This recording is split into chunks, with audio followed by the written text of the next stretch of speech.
two councillors Martin Ray and Holy online.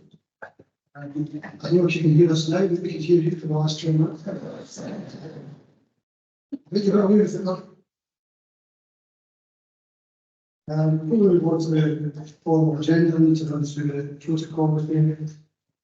All visitors must sign into the vacant entrance to conclude, includes council staff and buildings.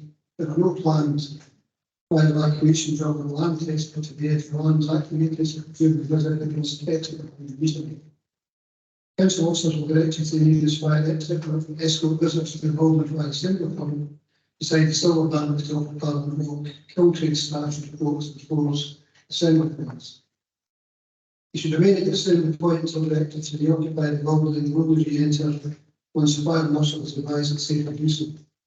Please do not attempt to leave the site of the vehicle until cleared to do so by the fire marshal to ensure access routes to get clear to prevent vehicles. Please note that this is a public meeting and members of the public may be in attendance. The meeting can be recorded with the clerk and published online for public viewing. The taking of photographs, including screenshots, audio or video recordings, are not permitted during the meetings unless it express permission of the convener. If members attend and virtually activate their cameras where possible to enable you to join the video, and all attendees mute their microphones when not speaking. Please do not comment during items unless you need to do so. If members attend virtually wish to speak at any point, please indicate by raising your hand button, using the raise your hand button, and members of the chamber should also do the same and I'll bring it at the appropriate time. If any members do not have access to the papers for the meeting, could you please indicate that just now? Okay, so today we'll hear each of the items set out in the agenda. I'll invite each of us to present the paper. Members will have the opportunity to ask questions before we proceed to the debate. What's long and so before we go on to the agenda itself, what's you'll be aware that the lost previous councillor, in Hamilton, some weeks ago, under some service was yesterday. When it relates to the provost, and all to see what it was for application. Thank you, Chair. As provost, on behalf of the council, I very much hope that today's minutes reflects that we pass on our condolences and sympathy to the family of Eileen Hamilton and particularly her son David. We also ask that we record our thanks for her service. For those of us that attended Eileen's funeral yesterday, it's perhaps fairly unique, which had the opportunity to plan our own service, and it was full of the humour and experience that we know of Eileen. Eileen is a councillor served from 2007 for 10 years. She was deputy provost, and a couple of anecdotal sort of things. We know she worked very hard at a local level for her constituents.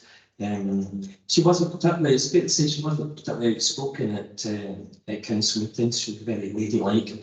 But for those of us that knew her, she was very feisty when it came to discussing policy.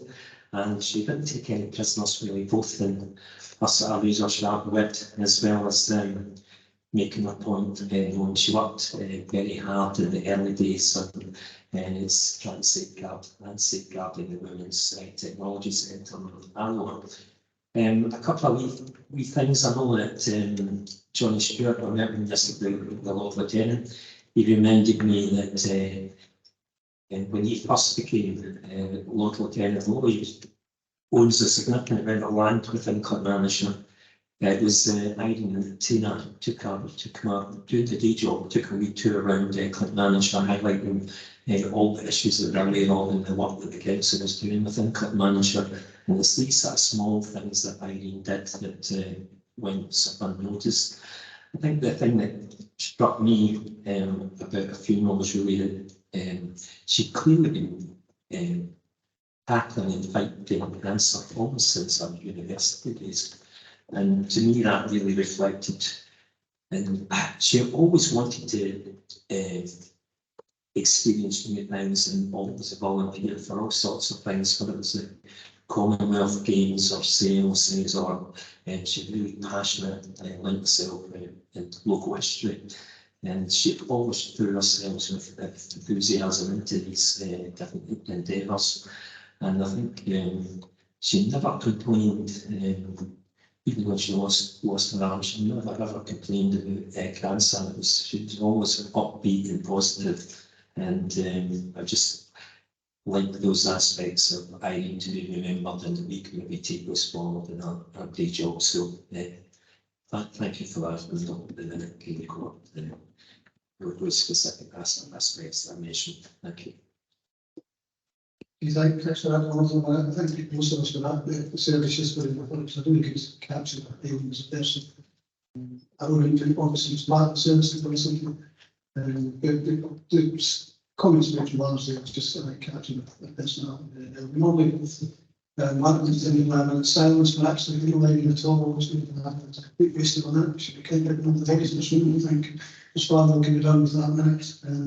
That's not how she lived her life. She filled it with whatever it was she used, and she never sat still with it. So we should thank us for listening to say this morning. So, and three members of we won't do about ourselves, we move on with the rest of the agenda. Before I get to the agenda, I'll probably just give another announcement. Consultation with the Chief Executive Department. Pennsylvania, you can see from today's agenda that some of our papers are very detailed and information we need to get through. It could have been double that quick, honestly, given the number of papers that need to come forward. So what we're going to do is hold another meeting in September. It will be September 14th. Council meeting. Where we're going to agenda probably some other times again we need to get through.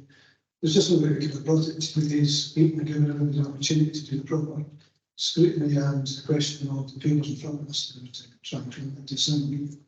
So we'll be meeting on 14th September. Member services assembly involved. Invite to the meeting, papers are full and papers. So on to the agenda, do you have any declaration of interest to matters in front of us this morning? No. Okay, so we're the meeting of Clackmannanshire Council on the 29th of June.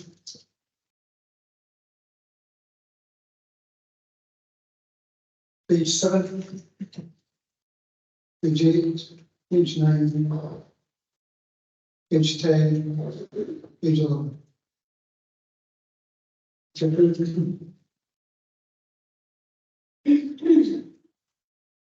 Okay, so first item on the agenda is item 4, appointment of chair of the regulated committee. Please. Thank you, Convener. Good morning, councillors. The council is invited to make nominations to the role of chair of the regulatory committee. Nominations submitted should be from the current membership of the committee. There is no requirement to seek additional membership of the committee as the outgoing chair will remain an ordinary member. I'm happy to take any questions. Any questions on the paper? Yep. Do you have any nominations? Thank you, Convener. I'd like to nominate Councillor Lee for the position. As an existing member, and has expressed real interest in carrying out this role. Do you have a second? Yeah, no, I'm going to put it up with the second.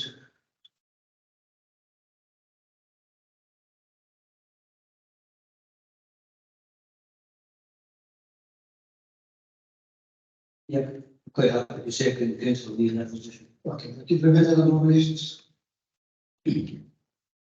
No. Basis. Congratulations, Councillor.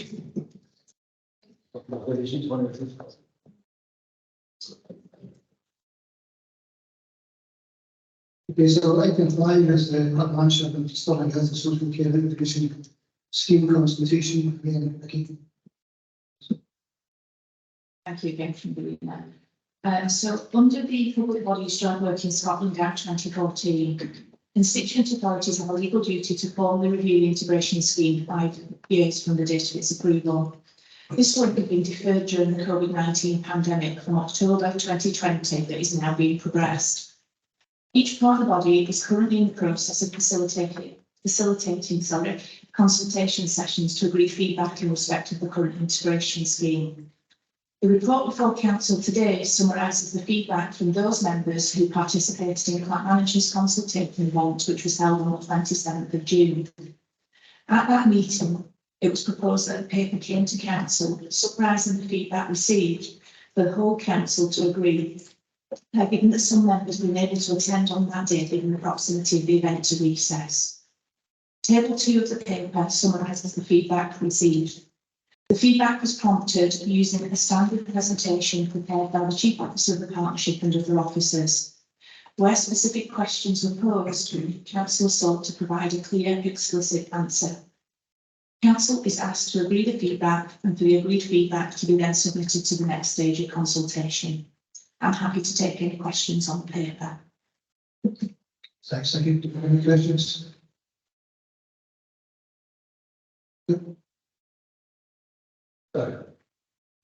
Councillor Connolly. Right, I'm not really relevant, but having read through the feedback, it's very much about the organisation of the NHAP. Do we get at any point a report of what they actually do? So this, thank you, Councillor. This paper is about how the governance is organised for the partnership. So you're quite correct in the analysis of what's contained within the paper. In terms of the performance, obviously there's a performance committee and scrutiny committee that is part of the IJB arrangements where scrutiny of overall operations takes place. But I am working with the Chief Officer towards the development of a business plan, which will cover the operational detail for our Clackmannanshire locality, and that would come through the audit and scrutiny process once that's available. Yeah, questions? No. Councillor Hamilton to the paper. Thank you. The all members briefing session held to review the integration scheme was a welcome opportunity to reflect on what is working well and what further amendments could be made to ensure partnership working serves the people of Clackmannanshire. And this is a clear representation of what was discussed by councillors from all parties.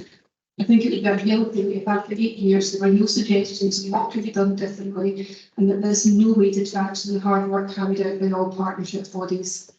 This report identifies participation in consultation and the need to embed these into the integration scheme. Again, it's important to know that participation and consultation are taking place.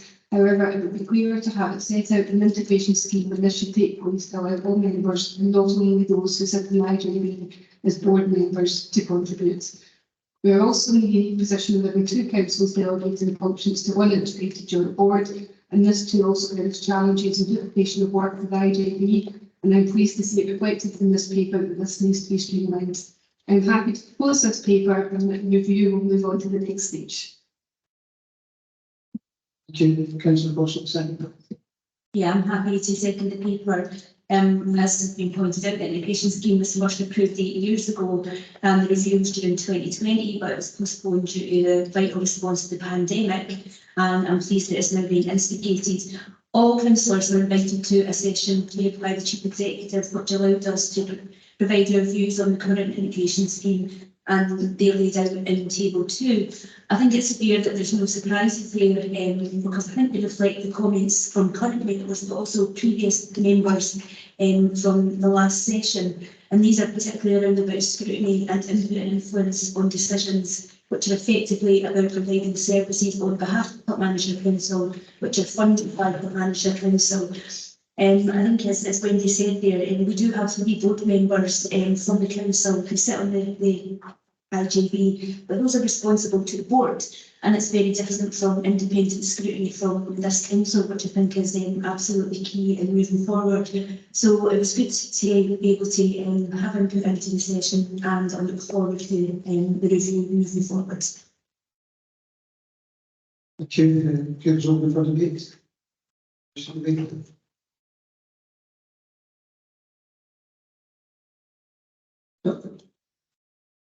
Give the opportunity to sum up. Are you content to approve the paper? Okay.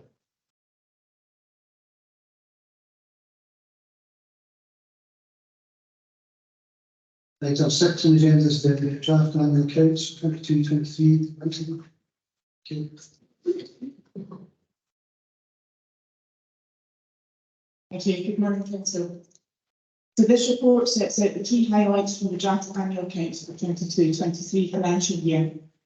The outturn in the year of the general fund revenue budget was a positive return on underspend of 5.3 million, which includes 4.4 million of earmarked underspends for specific ring-fenced areas of spend, resulting in a net underspend and contribution to uncommitted reserves of 0.9 million. As a result of the planned use of reserves and a favourable outturn position, general reserves have reduced by 3 million to 20.9 million. Of this, 17.6 million are earmarked for spend in future years, as detailed in paragraph 3.6 of the report. This leaves uncommitted reserves of 3.4 million, which is 2.2% of budgeted net expenditure and above the 2% approved minimum level set by the Council. The housing revenue account outturned a surplus of just under 7 million, which was 1.4 million greater than budgeted. This surplus, along with the planned use of reserves, resulted in a reduction of 0.8 million in reserves, reducing the closing balance to 8.7 million. This is well above the approved minimum level of 4% at 41%. However, these additional reserves will be used to fund future planned capital expenditure, reducing the requirement to borrow and the associated costs of borrowing. Across both the general fund and the HRA, 19.7 million was expended on capital assets. 9.9 million of this spend was on general fund and 9.8 million was attributed to the HRA. This was funded by grants and contributions of 10 million, revenue funding of just under 7 million, capital receipts of 200,000 and internal borrowing of 2.8 million. At March 2023, there were two provisions included in the accounts amounting to 190,000. The long-standing provision for insurance was increased by 5,000 and a new provision of 125,000 was created for voluntary severance. As per last year, 4 contingent liabilities are reported in the accounts. These are items where there is a potential liability, but this will only be confirmed or otherwise by uncertain future events not entirely within the control of the Council. One of the main changes within the balance sheet is a movement on the pension liability. As a result of the annual valuation of the pension fund, the net liability has moved from a net liability to a net asset. This is mainly due to the reduction in discount rate and economic factors. Due to the timing of presentation of the draft annual accounts, the cash flow statement and supporting notes have not been included in the draft. These will be included within the final audited accounts. Also, since producing the draft accounts, we are aware of a potential adjustment to the value of the Council's non-current assets, which will be confirmed during audit and reported in the final accounts if required, but is not expected to impact the reserves position. Council is asked to consider the 22-23 draft annual accounts and approve their submission to the external audit. A briefing for all members was held earlier this week to answer any detailed questions on the draft accounts, but I'm happy to take any further questions. Thank you. Thanks, Lindsay. Do we have any questions, Councillor Quinn? And it's just a minute, my own on page 25, item 3.8. Just from my own understanding, I'm reading that and I think I understand that the underspend, some of that carries over and is a deduction from our contribution next year. Is that right? The bit that's in excess. You think 747 million for? We were not just sort of losing money. When we allocate money one particular year, if it's not spent that year, do we lose it forever, or is it carried forward to a benefit the following year? Thank you. We don't lose it as such. So there's an underspend in the year. So Council has an approved budgeted contribution and they pass that budgeted contribution in full across to the partnership. As a result of the underspend, part of that has been used to offset the overspending in the partnership to reduce that, and the other element has got into the reserves of the partnership. So that in effect is carried forward for future use in 23-24 or 24-25 as directed by the partnership. So it's in the partnership reserve, it's not in our main directory. If we have an allocation next year, that's not sitting waiting to take up the first part of it. Is that correct? Yes, that's correct. So that's sitting within the partnership, allocated against Clackmannanshire, but it doesn't reduce the contribution that we're making this year. that's still the budgeted amount that we approved as part of the budget. Thanks. Okay, thank you, councillor Mary. Thank you, Chair. Just on item 36, note 36 and contingent liabilities. I noted on historic sexual abuse cases, we're unable at this point to quantify. Now, I know under audit, auditors are really keen for us to quantify as soon as we possibly can what the costs may be. Do you have any idea when we might know about a sort of idea of cost? And also, has there been an agreement of Clackmannanshire Council's contribution to the redress scheme? Because I'm aware that all councils are contributing towards that. Thank you. Thank you. So in terms of your latter point, as part of the public settlement, there was an amount sort of top sliced to reduce the amount that was distributed to local authorities. So that is a lump sum for all local authorities, not an individual contribution for Clackmannanshire. In respect to the cases, it's in as a provision by contingent liability at the moment because we don't have an idea of timing or cost. I don't know if we want to add anything, but at this point we don't have that timing. Yeah, councillor Rennie, the action inquiry is still ongoing at the moment. It's in sort of, I think, phase 8. So we do have a few, I think maybe 2 or 3 that have come through the redress scheme. We also have about 2 cases that have come through our insurance through civil. They don't have to go through the redress scheme. So we've got 2 civil cases as well that have been raised, which our insurers are dealing with at the moment in terms of that. So that's about as much as I can tell you. It's quite obviously confidential, but that's kind of roughly the idea at the moment. But it's still ongoing. It is has to stay as a contingent liability until such time as it will be for a while. Yeah. Okay, thanks very much. Okay, thank you. Any other questions? Mr. Gill? Page 56, the committee chair provisions. It's 25, looks like it was 25 years before. There's the issue of nothing spent on 11 in the children.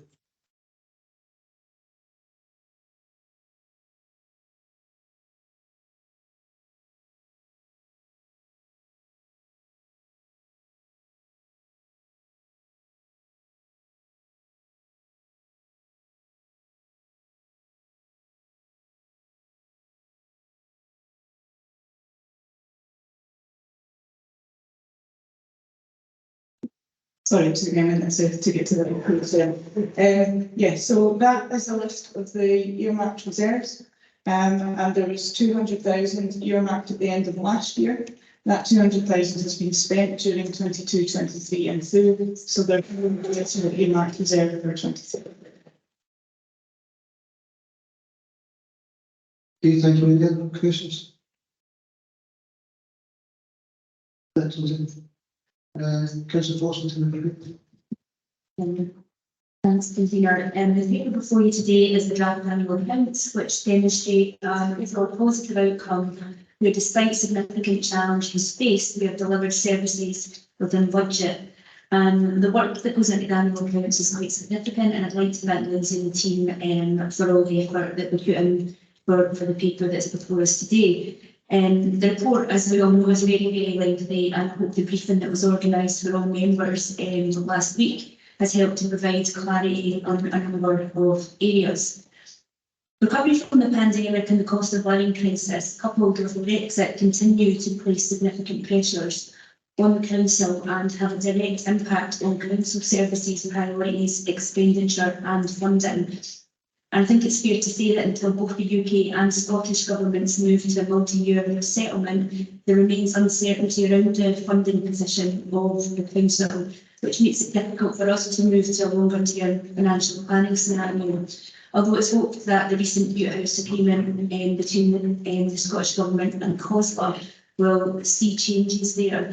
So I hope members feel that there's been significant opportunity to ask questions in relation to the paper previously and today, and I'm happy to propose it. Councillor Lindsay, second. Thanks, Mayor. Yeah, just to add my support to the paper, it's a positive outlook, considering the current financial challenges that we're facing, particularly against that backdrop of reducing resources. We know the increasing demand that has been placed on the council in certain areas, and we'll talk through that later on in some of the other papers, and particularly that current economic climate, both nationally and internationally. So we're feeling the effects.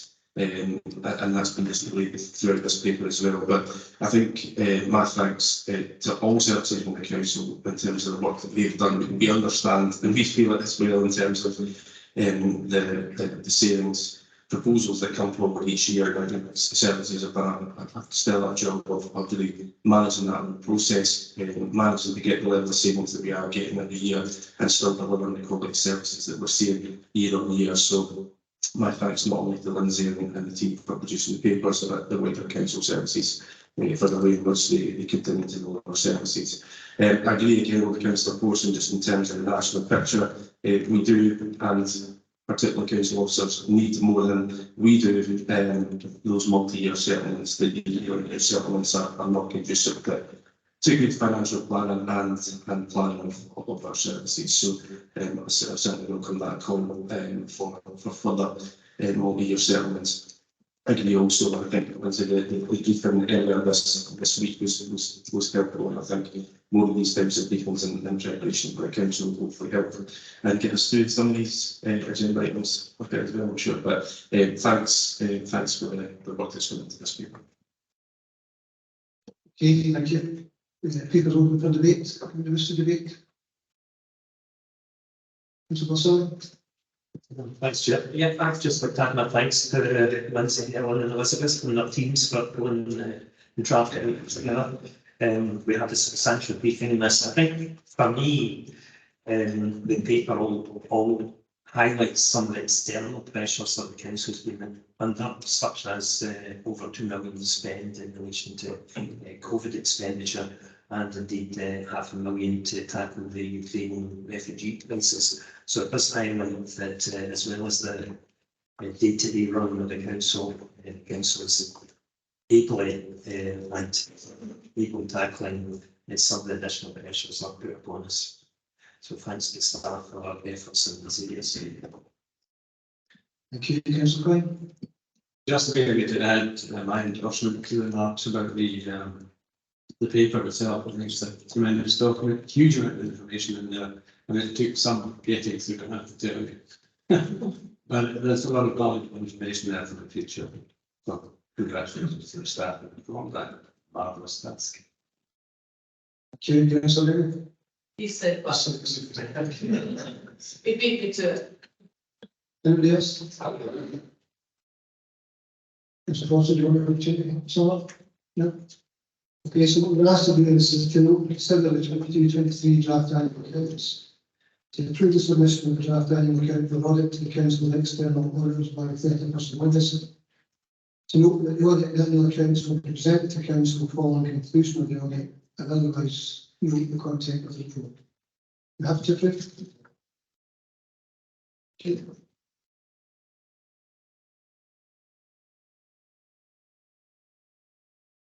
Item 7 is annual review of debtors, 22-23 and 1 Thank you. This report gives an update on income collection and debt outstanding for the financial year 22-23 across the council's income streams and proposes an amount for write-off. The report also provides comparison to the previous year's collection and improvement work being progressed within the service. Table 4 of the report sets out the gross debt position for the council, covering council tax, housing rents, non-domestic rates and sundry debtors.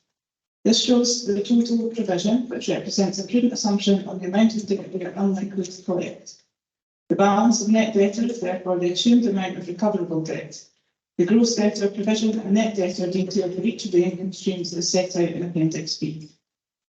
The report asks council to approve the proposed write-off amount of 1.3 million, which is set out per income stream in Table 5.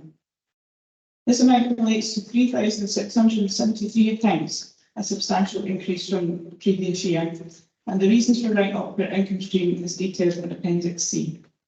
Once approved for write-off, if at a later date any information is found that would enable it to be recovered, then the debt will be written back on again.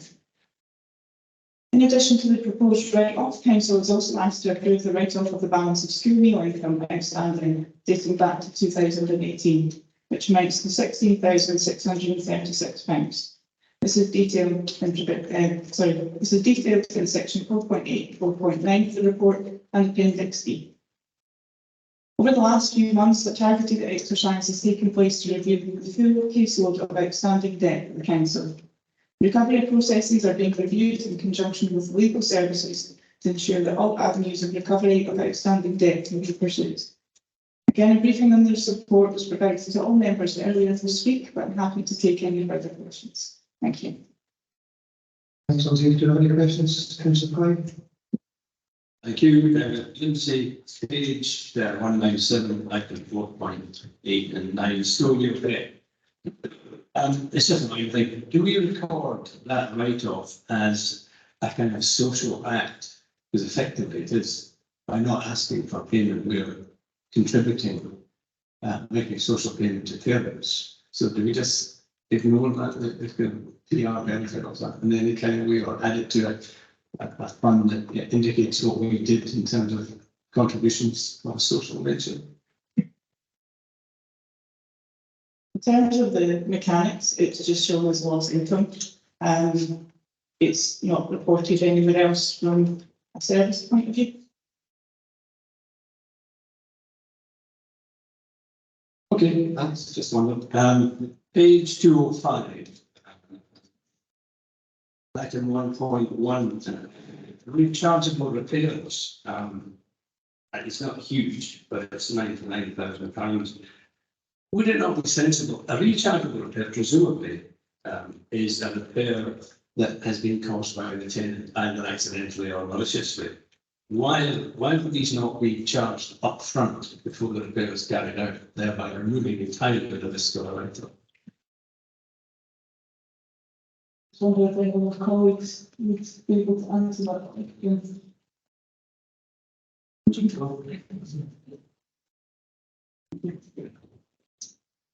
Thank you. I mean, it's a valid point about charging up front for those kind of repairs. I think it depends on the circumstances. So sometimes some of the damage might be have a communal impact, so therefore the repair needs to be made, or sometimes quite often it's around security or doors being damaged.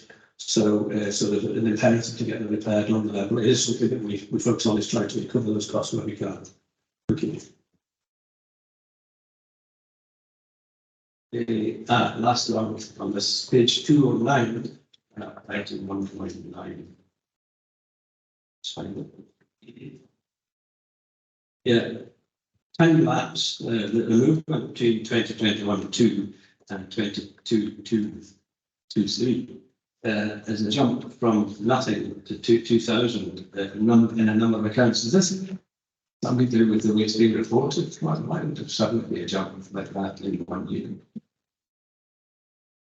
Yes, there was a significant jump, and that was partly to do because of the work that was undertaken in the revenue scheme for the pandemic and supporting grants to individuals and businesses. So the focus of the revenues work was on that. So at that time, there wasn't a detailed review of those cases that were time lapse. So there wasn't anything proposed for write-off against sundry debt in that category last year because the work wasn't done to identify them. So the catch-up work's been done this year, and that's why there's such a big thing.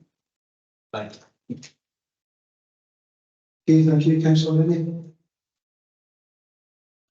Apologies, I didn't make the meeting this week, or I would have asked the question then, but on page 201, item 5.1, table 4, it states the total provision for 2022-23 to be 14,608 million. So it's, and then in the previous year it was a kind of similar figure, just a bit less.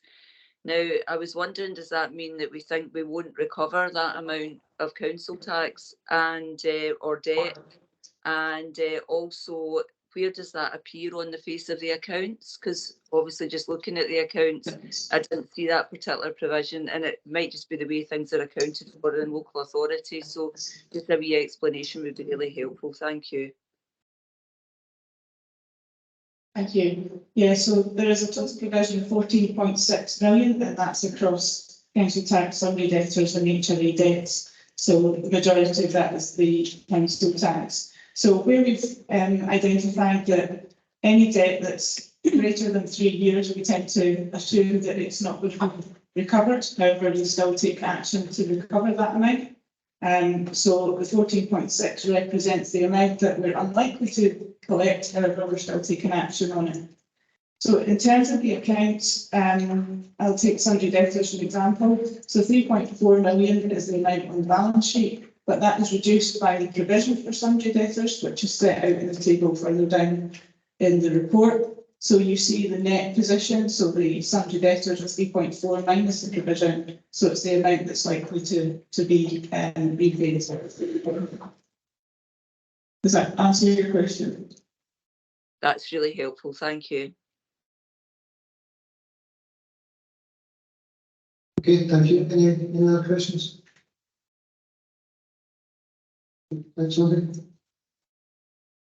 Thanks, of course, to the people. Thanks, convener. Has been highlighted here. There's a number of reasons that the council writes off debt, and they're laid out clearly in the paper.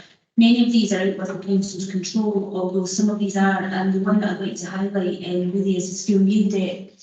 As has previously been discussed, the cost of living crisis is impacting on families across Clackmannanshire, and this can be seen in the levels of school meal debt. This paper proposes to write off just over £16,000 of school meal debt. And just picking up on Councillor Coyne's point, we do report this figure through the Family Wellbeing Partnership in our Tackling Poverty papers. It just goes against measures that the council are taking to kind of tackle these issues. As we all know, the Management Council is fully committed to tackling child poverty and ensuring that all children and young people can engage fully in their education, free from barriers, and we need to respond with compassion and empathy and make sure that no child goes hungry at school or is stigmatised by being unable to pay. And I really hope that this will be supported across the chamber today, and on that basis I'm happy to propose the paper. Thank you, Councillor Massori. Thank you. Second debate up, and I'm not going to be typically today what Dr. said just now, but table 5, as Lindsay's highlighted, there has been a significant increase in sundry debt, but that's largely as consequential of some of the COVID impacts, and just acknowledge that particular issue in terms of impact in the council's accounts. Thank you. Okay, thank you. Papers open to debate.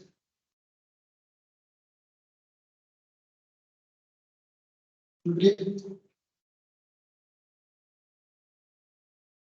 so it's recommended that council look for trends in income collection for 22-23.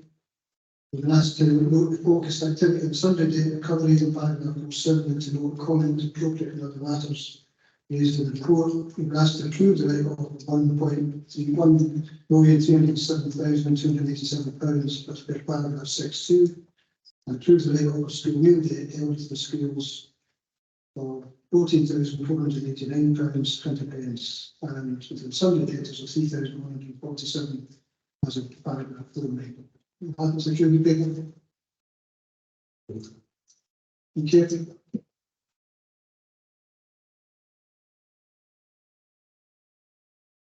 Item 8 is the mainstream and quality university progress report 21-23. Stuart, Thank you, Convener. The council is required by statute to report progress against the mainstream equalities plan every 2 years, with a report due this year as per Index 1. Council agreed its current mainstream inequalities plan in 2021. I should say for transparency that data contained within this report should have been presented to Council and published in April of this year. This did not happen for a variety of reasons, including staffing resource issues. Officers are committed in future to ensuring that required information is placed in the public domain by the due date, and we will also remedy the current situation by ensuring that after this meeting, the information is placed on the council's website as quickly as we can. I'm happy to take any questions, convener. I've got other officers to support me with that. Actually, do you have any questions? Councillor Riley? Yes, just on the report, I noted as I was going through the report that there was very little within it on the 9 protected characteristics. And while a lot of what the report was reporting on was extremely helpful and worthy, I wondered if there was going to be any work moving forward on those protected characteristics. And I noticed there was some discussion about work with partners maybe who worked in that field, and I wondered if there would be any opportunity really to revise this report to bring in more of those characteristics.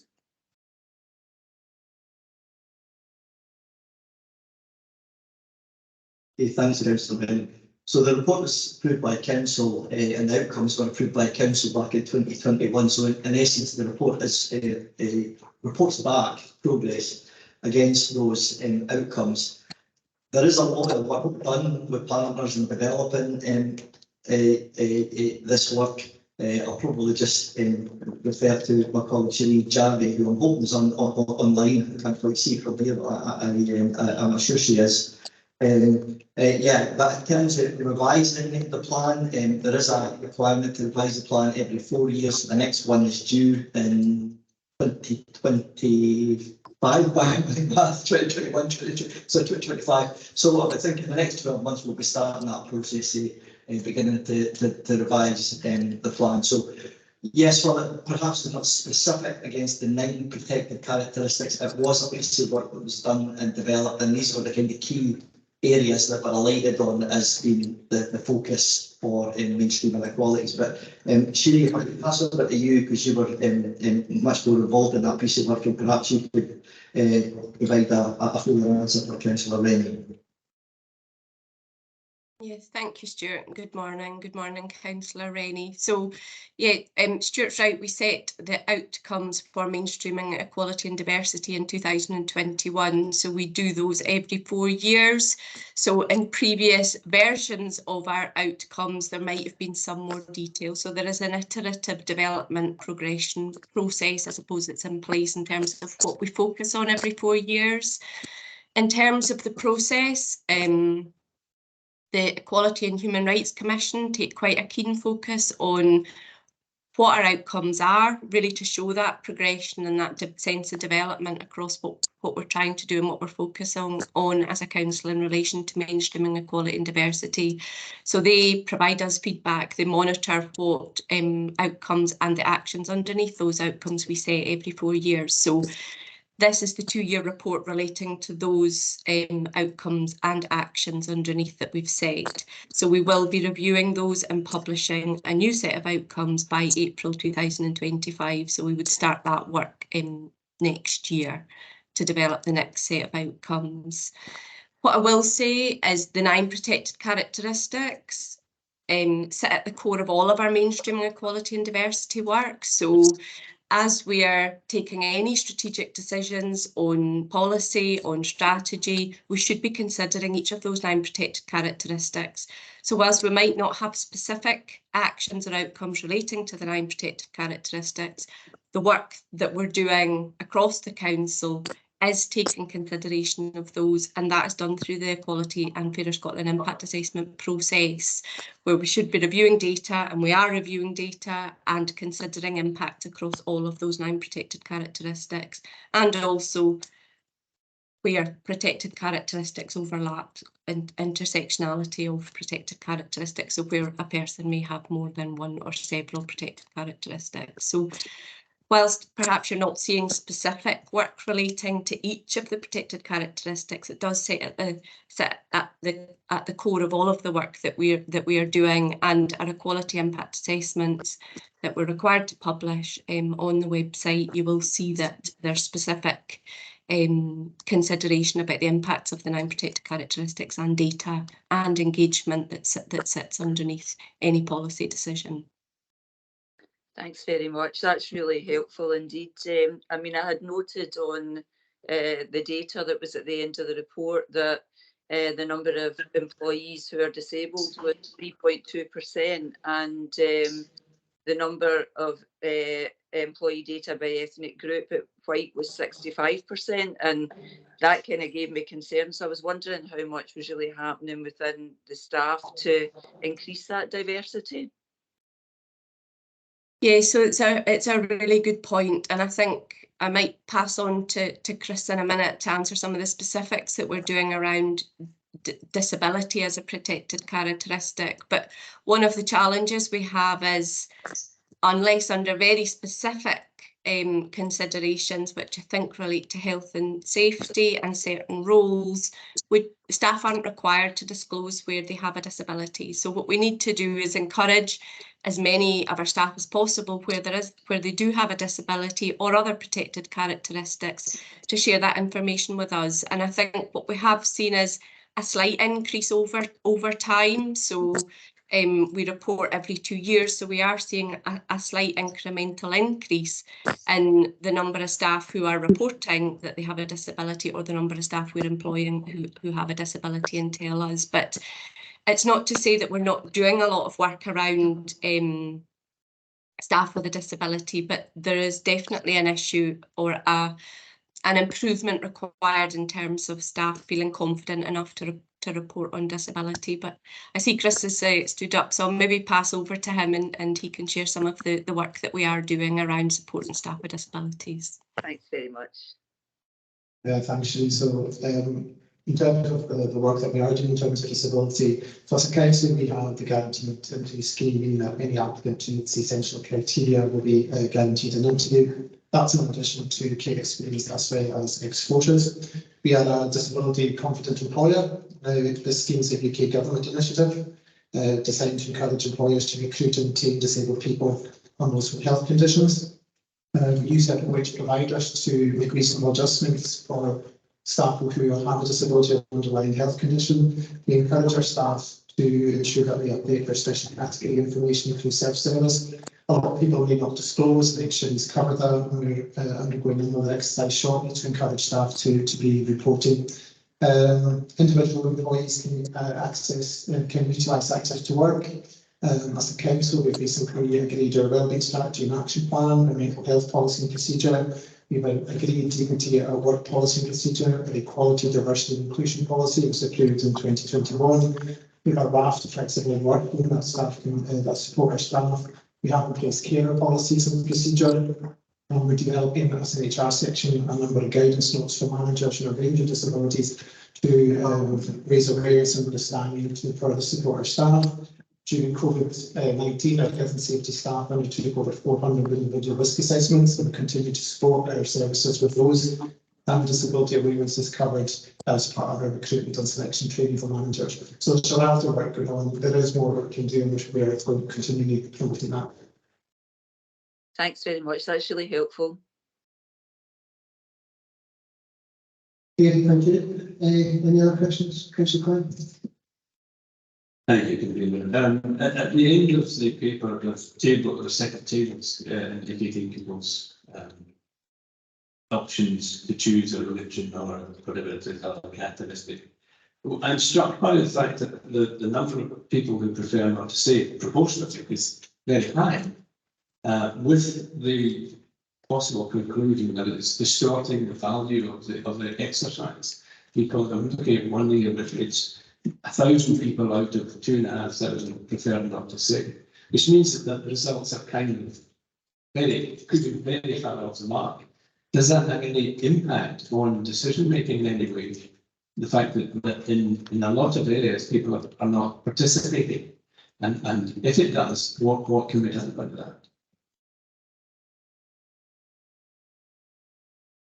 Yeah, thanks, Councillor Cooney. I mean, I think it kind of comes back to this the issue that it is voluntary, and you know, we've been racking our brains over the years to try and improve it, and as Shirley suggested, it is improving marginally. And, you know, the reasons for that are probably quite diverse. There's probably an element in some that people feeling safe about disclosing that. And as an organisation, I think we are trying to work hard to ensure that people do feel safe to disclose that information. For some of it, maybe they just feel it's their own personal business, and you know, and it's nothing to do with their employer.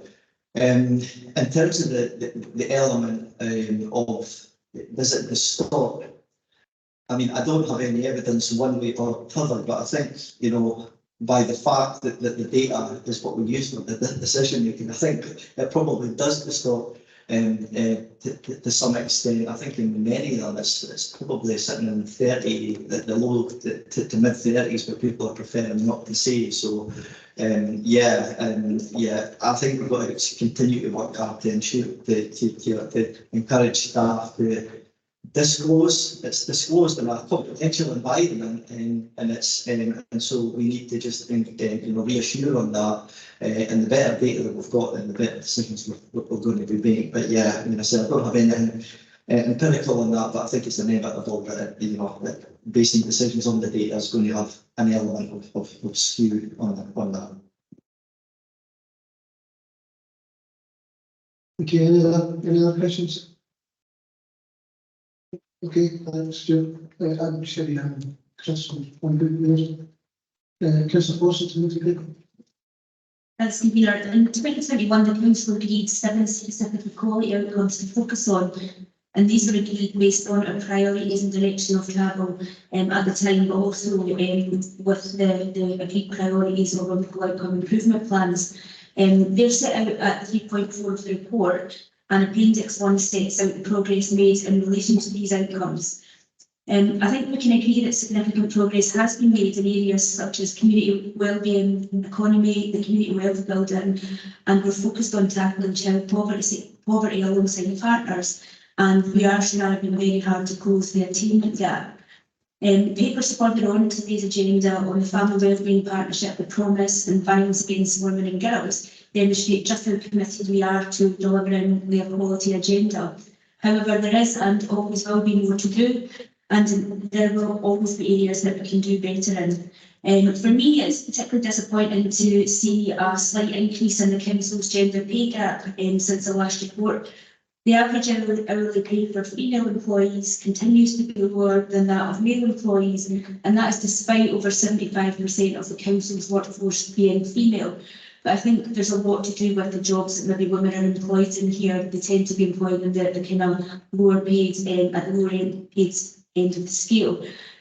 So to conclude, really, the report also sets out the areas that will be focused on over the next 2 years to deliver improvements. And I think as councillors, it's incumbent on us to be scrutinising the work ongoing, and hopefully we'll see more movement in the right direction in 2 years' time. Thank you. Councillor Wilson, just to formally second it and to acknowledge the work that Sherry and her staff have done. This paper pulls together 14 different policy and action plan strands and tries to make sense of those. So thank Sherry for her work, and just echo the points that the leader has made in terms of gender pay gap. Thank you. Papers open to debate. Thanks, Julia. And really just something quick that I wanted to say. Over the last 2 or 3 years together as a council, I think that we've made great strides in what we started out when I started out 5-6 years ago. So we can only be thankful that we're going in the right direction. And I think within the council, the mindset now is that we need to carry on in that direction, and we are doing it. And it's just taking us, it's like a juggernaut, it's a wee bit slow, but we're getting there. And when I can see we're getting there, then everybody else will be able to see it as well. But it's a good way of going, and we don't want to beat ourselves up, but we just want to be able to say that we are getting there. Thank you. Thank you, Councillor Rennie. Thank you, Chair. Just a point in terms of the paper itself, where there's some really good outcomes there in terms of poverty and other aspects. Looking at the Equality Act and the different protected characteristics, as I mentioned in questioning, we were very light on those, but when I questioned officers, we had some really, really good responses, which I thought were really valuable, and it was really helpful in future reports to see the level of work that's going on, particularly in relation to the Equality Act. So just a point for the future. Thank you for that. Anybody else? Mr. Foster, you want to check? No. Okay, so the papers recommending to the council that no challenge in comment report, which is standing and no statutory requirement to the report to be published on the way of formal consideration of the council. We have it to approve. Cheers.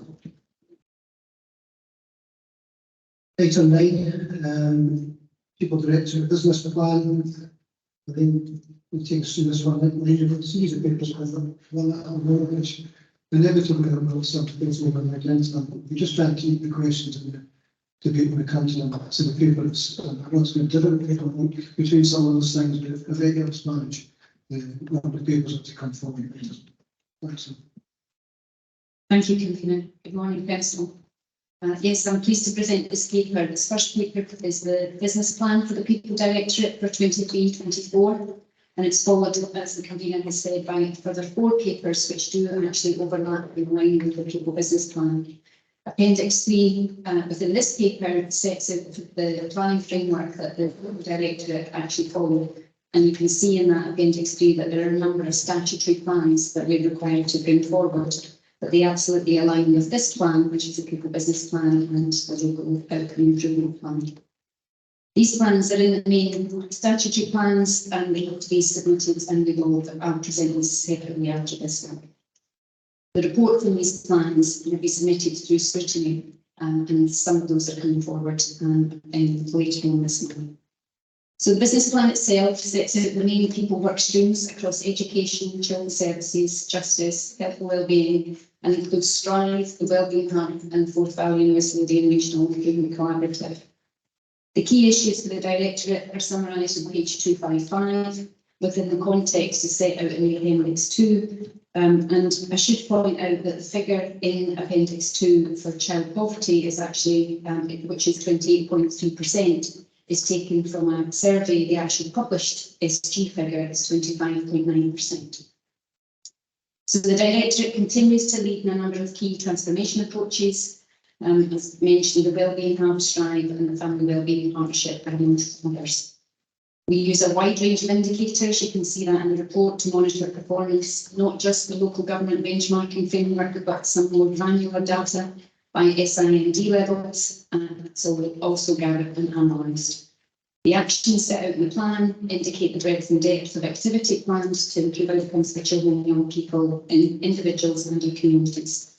I've got officers here with me from the People Directorate, and we're happy to take any questions. Thank you. Thanks for that, Wayne. Any questions?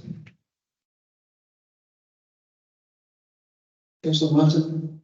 Aye, Lorraine, could you tell us a bit more about the Peter Vardy work that's going on just now and where it is, where you've reached, what stage it's at? Yes, I'm happy to do so, Councillor Martin. So Sir Peter Vardy has a foundation called the Vardy Foundation, which is very much focused on tackling poverty, and he has a very clear interest in the promise, which I'll talk about later in one of the subsequent papers, but in terms of improving the lives of our care experienced young people. The foundation approached Clackmannanshire some time ago to say that they were interested in working with us because they recognised our level of need in this area was particularly high, but they were also observing some of the activity that we were undertaking in the authority around the promise. So they have so far carried out some work with Amber Lauer and the Vardy Foundation jointly to bring in somebody to look at all the activity that we're undertaking currently and where the gaps are. What Sir Peter Vardy wants to do is use Clackmannanshire as a prototype to develop how we can actually keep the promise and demonstrate to other authorities what is needed to absolutely make sure that all our young people and children grow up safe and well and respected and cared for. So part of that includes investing in assets for our young people, in residential assets and in housing. So at the moment, we're still in discussions with the Barty Foundation around that area and the support and the investment that can be invested in Clackmannanshire. So it's ongoing, Councillor Martin. We don't have anything definitive, and when I do, I'll bring that back to Council. Great, thank you. Thank you, Councillor Boyd.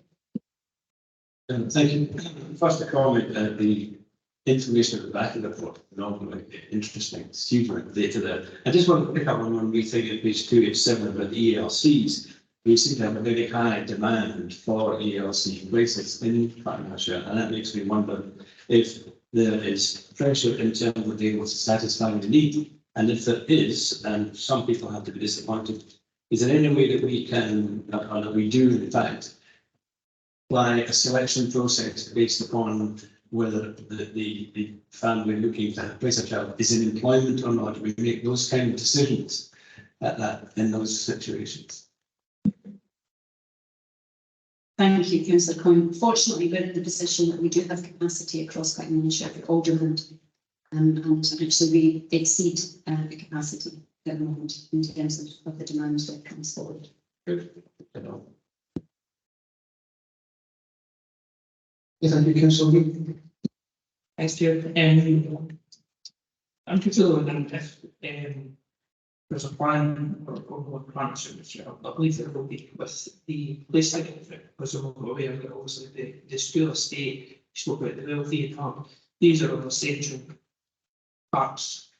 The machine and people from this relevant particular feedback and that's covered.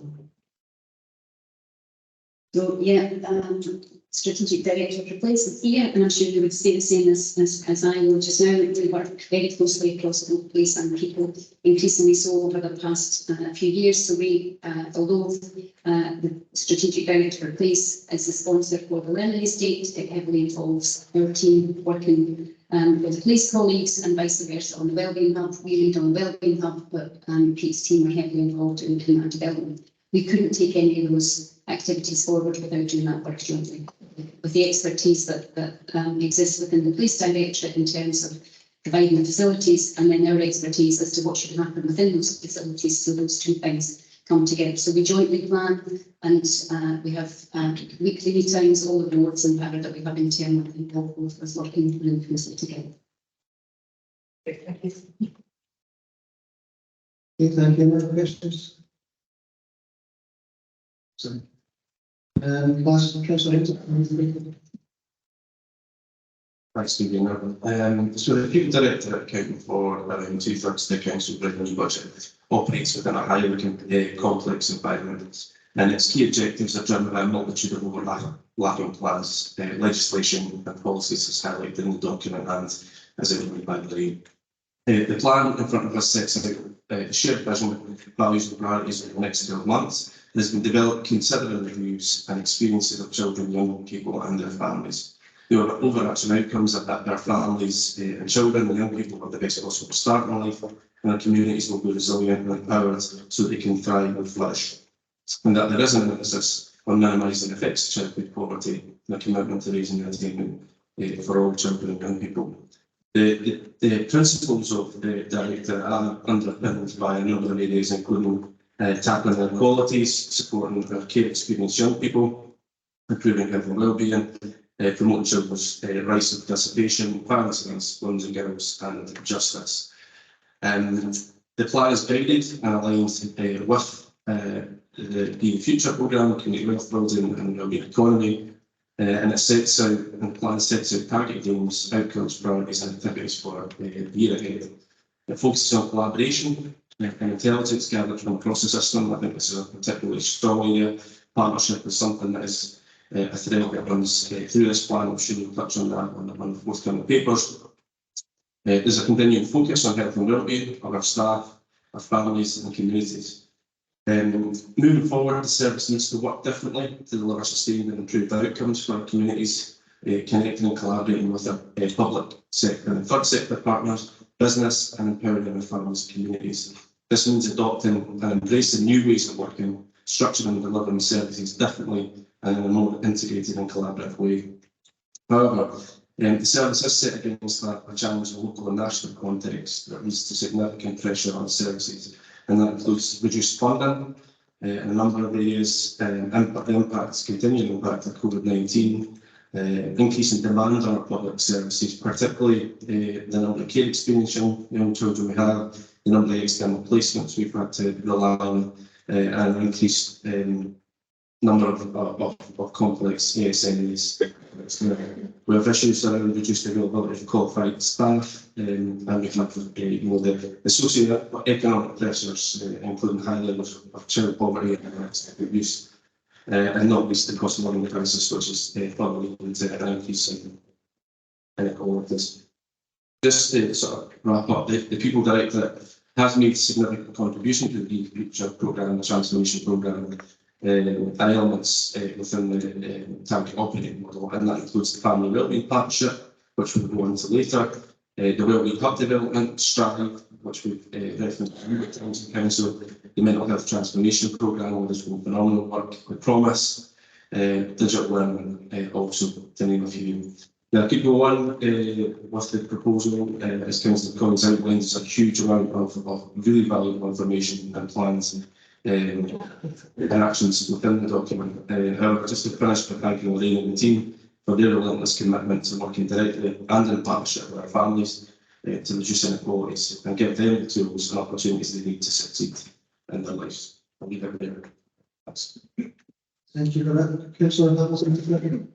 I don't think there's too much to add to what Councillor Lindsay and said, and I'd just like to reiterate what he said. I think this paper evidences the progression of transformation, and I also would like to thank the People Directorate team for all the hard work. We're still in challenging times, and the trajectory of figures are positive. I'm happy to second this paper. Okay, thank you. The paper's open to debate. Councillor Martin, to be followed by Councillor Rennie. I think this is an excellent plan. I'm no expert, but what I do know, I see real detail here, and it's connected. It isn't disparate parts, which, sometimes we've had in the past. I would, congratulate the service and what they've done here. It's really comprehensive. Now, the thing, Councillor Lindsay mentions the competing pressures and tensions that we have at the moment. It seems to be getting worse all the time. I just hope that, the service is able to do what they're setting out to do. I'd also, before I finish, like to say I'm glad to see that there's a lot of tracking going on here as well. And that's also good to see, because sometimes we're missing that. So, thank you. It's a really good paper. Thank you. Councillor Rennie. Yeah, just to reiterate what Councillor Martin's saying, I was really impressed by the paper and have been on an ongoing basis by the work done by the People Directorate in terms of we are dealing with a high level of poverty and disadvantage within Clackmannanshire, and often that's not recognised widely. And I know we've had a lot of cuts in terms of funding, so to be able to still manage to go forward and achieve so much. One of the things I've been most impressed with is the real sort of innovative way of looking at things within the service. They don't just sit in their laurels, they look at really innovative measures to take things forward. And I think we're seeing that in the outcomes, like despite the many challenges that are there. But I think it really is underestimated the challenges that children and young people face within Clackmannanshire, and see the positive outcomes that we are is actually really encouraging. So thank you very much. Thank you for that, Councillor Collins. Thank you. Yeah, one of the things I like about the plan very much from a structural point of view, sitting here where the scrutiny had pages 265 to 275 detailed 60 actions that are the plan. And from a scrutiny angle, that makes life a lot easier for us to know exactly what we're looking for. So congratulations on having the honesty to put it down in plain black and white, which can be used there for all to see. Thank you. Anyone else? Councillor Lindsay, do you want to sum up? Just very briefly, just the welcome comments, and agree, you know, it is a really concise and not straightforward plan. I think I'm doing it discussed, but I can't see what Councillor Coyle was saying there, just in terms of that level of accountability and scrutiny. There was just a couple of things, just touching on Councillor Lee's point with learn this state, I think it's a valuable point, and just to reinforce that on top of Lorraine's comments around that collaborative working within the service. We have a lot of scrutiny on the two our joint conveners meeting, which includes 3 of us within the administration, which sits down with Pete and with Lorraine to look at that learning state from a strategic perspective, both in terms of development focused work, you know, so that relates to maybe housing developments that are taking place, but all of that ongoing work that needs to be done to the school estate as well, digital elements of that as well. So we do look at that very holistically and meet regularly with the two directors on that, so just the issue of that. But yeah, nothing further to add, and I'm sure we'll get into further discussion in the subsequent papers. Okay, thank you. Are we happy to open a closing paper? Thank you. Item 10 is the National Improvement Framework Plan for 2024. Thank you, Convener. So this paper presents the National Improvement Framework Plan, which is a statutory plan, has to be published and has to be submitted to Scottish Government. It's mainly an education plan, and it must set out the Council's plans against the joint priorities of the National Improvement Framework, which are set out by the Scottish Government, as outlined in the public paper. The NIF report itself on the previous year will be presented to scrutiny on the 20th of August.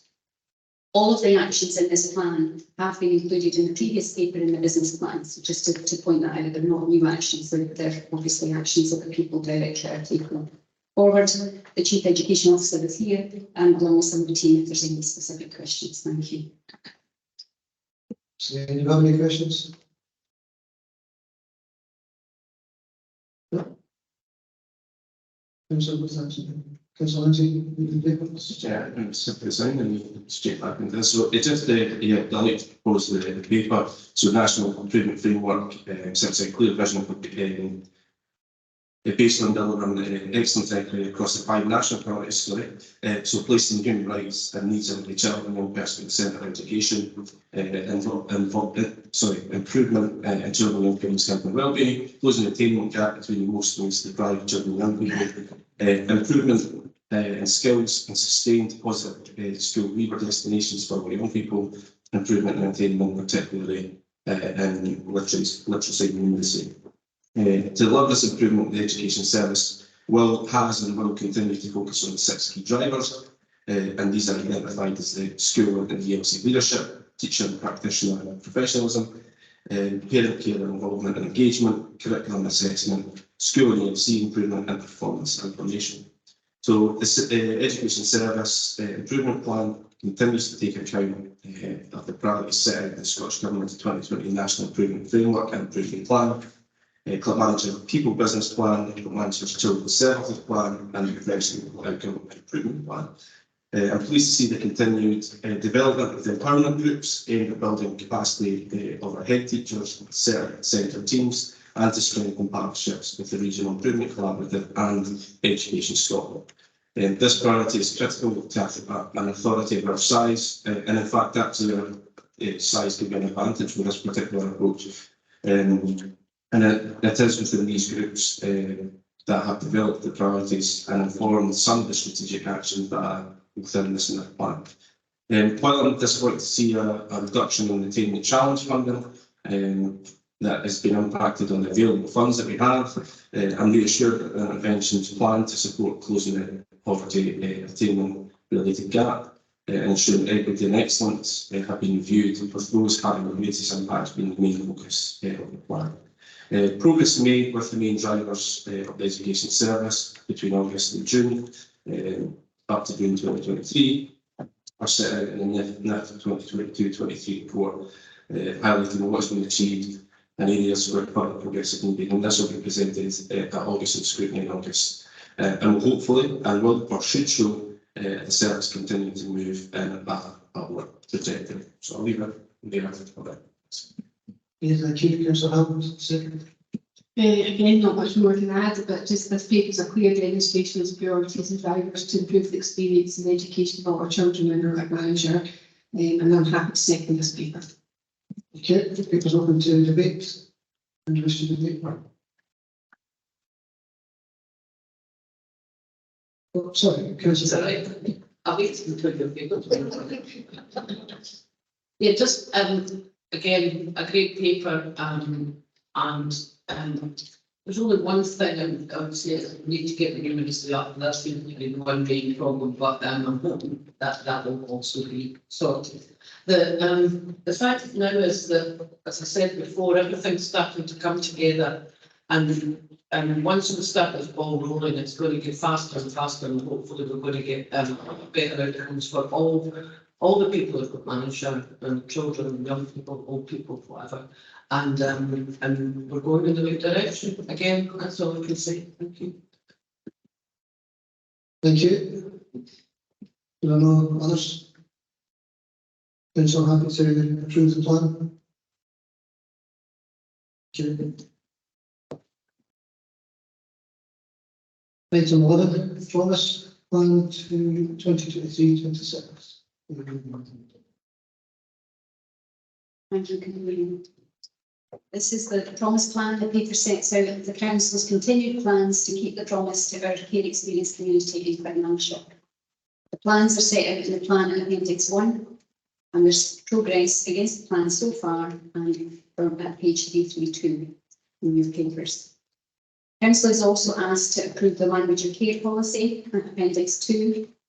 And this policy, which was co-designed with our care experience community, sets out how we address the type of language we use about our children, our young people and their families, addressing stigma, judgmental attitudes and values.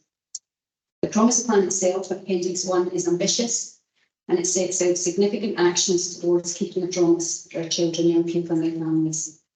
As I mentioned, we've already made significant progress, and in particular, we're reducing the number of children who are in external placements. Council is asked to specifically note the intention to review the council policies and provisions as outlined in paragraph 3.4. And actually, if we're serious about demonstrating meaningful outcomes, we need a better way of demonstrating those outcomes, and the development of a data map which will assess progress. We need to bring that regularly back to scrutiny. And also the position, as previously mentioned in the previous paper, about the ongoing work of the Bartley Foundation to improve housing, residential and support for families. Thank you. I'm happy to take any questions. So, do we have any questions?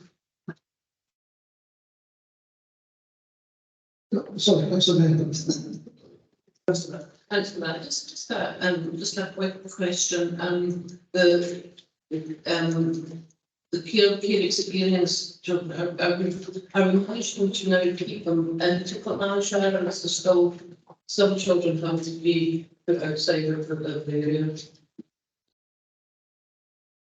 We're certainly reducing, and we are certainly on a trajectory downwards to bring some of our young people back to Clackmannanshire. It's absolutely by exception. And those exceptions do arise, and I have to say that there are times where actually, there are very specific high levels of need which we can't maintain within the authority.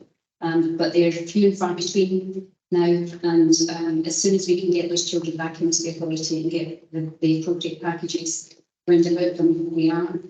Part of the redesign of the children's services work was to make sure that we had early intervention and prevention. So the idea is that we don't get to the point where any children have to actually go out of the area, and that we can actually work with the services. We've just recently commissioned a new sustain policy provision with support of our Lower, which we brought in, which is absolutely meant to help families and children to stay at home. So that's a new service. So as we've gone forward, we're trying to improve the services that we have, improve the children's services through a redesign with family intensive support services, and absolutely make sure that the first place is for them to stay in the Thanks, Lorraine. Any other questions? Yes, Councillor Wilson, can we move the paper in? Thanks. Thank you, Convener. As the champion for the promise in the Clackmannanshire Council, I'm delighted to propose our promise plan for approval by Council today, and it will also go to the Clackmannanshire Alliance tomorrow. Clackmannanshire Council and their alliance partners agreed to keep the promise in 2020, which will ensure that all children in Clackmannanshire deserve to grow up loved, safe, respected, and while we've made good progress, and there's always more to do here. We are redesigning services to ensure the promise is at the heart of our plans, and we are reviewing all council policies through the lens of the promise to ensure they support and enable our aspirations. Some of the work that's been going on, I'm just going to outline here. Our virtual head teacher is now in post, and the virtual head teacher is working specifically with care experienced young people. And the feedback already of just a few months in post is really, really positive. So I'm looking forward to seeing that work progress further. We've put in additional support for kinship carers. We've delivered trauma-informed training for employees. We've ensured that lived experience is front and centre of our planning, and the voice of care experience is heard, and that's through some of the work with our Black's Voices. We have mentoring schemes in place such as NCR Pathways, and there is so much more as outlined in the report. But we must keep pushing forward, and I make no excuses for the focus on this and setting high expectations. In addition to some of the work, the Council has been working closely, as Lorraine said earlier, with the Vardy Foundation to develop accommodation support for care experienced young people. This new model is going to be groundbreaking, and I think it really is tantamount that the Vardy Foundation want to work with us because of the work that we have been demonstrating and our commitment to delivering the promise there. So that's something that we should be very proud of. I'm looking forward to being able to propose the paper with full details of this to a future council meeting. I think, we all know that none of this is easy, but that we have to ensure that we get it right. I think this plan takes us a bit closer to that ambition, and I hope it will receive support across the chamber. Thank you. Thank you. Councillor Hamilton, second. Thank you. Promise is such an important plan to support our care experienced young people, and I was pleased to attend the session hosted by Clackmannanshire Council on the promise and the language used and the importance of changing this. And I'm pleased to see the commitment towards this in this paper. There's also an opportunity to speak to our care experienced young people and hear their experience, and there's also positive stories of their journey with the Clackmannanshire Council, and where there were changes that could be made, we felt involved in change. They're also, due to the previous transformative work of the service, being supported by Abermire and Peter Vardy Group, and I look forward to how this further supports our care experienced young people. I'm really pleased to see the ongoing commitment of working with our housing colleagues to support our young people in housing that keeps our ties with their community. I'm happy to second this ambitious paper. Thank you. The paper's now open for debate. Would you wish to Councillor Alexander?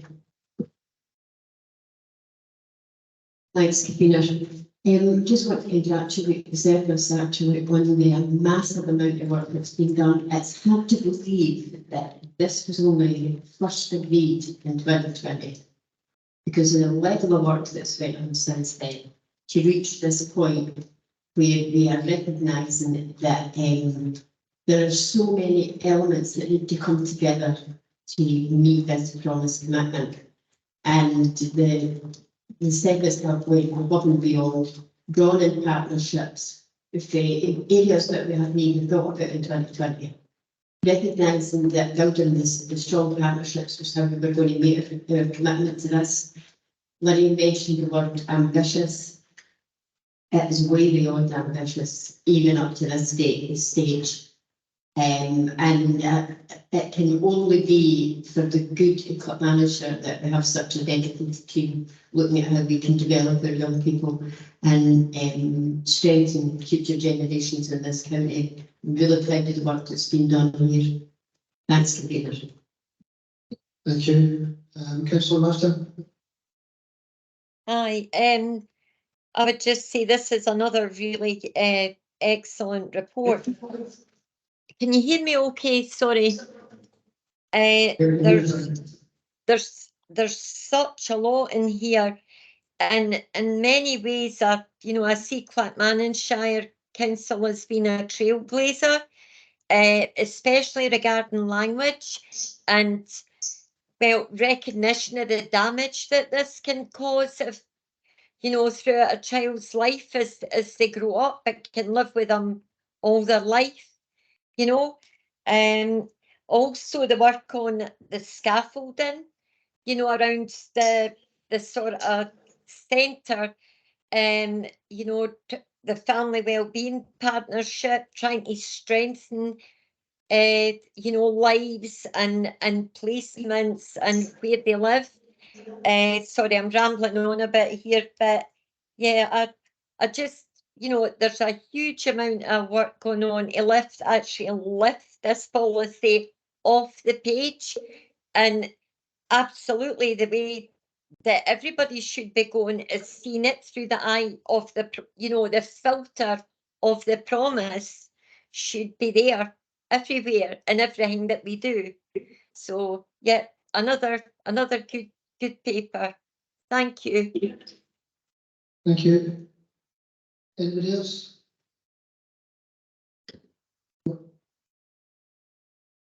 Is it possible to change something?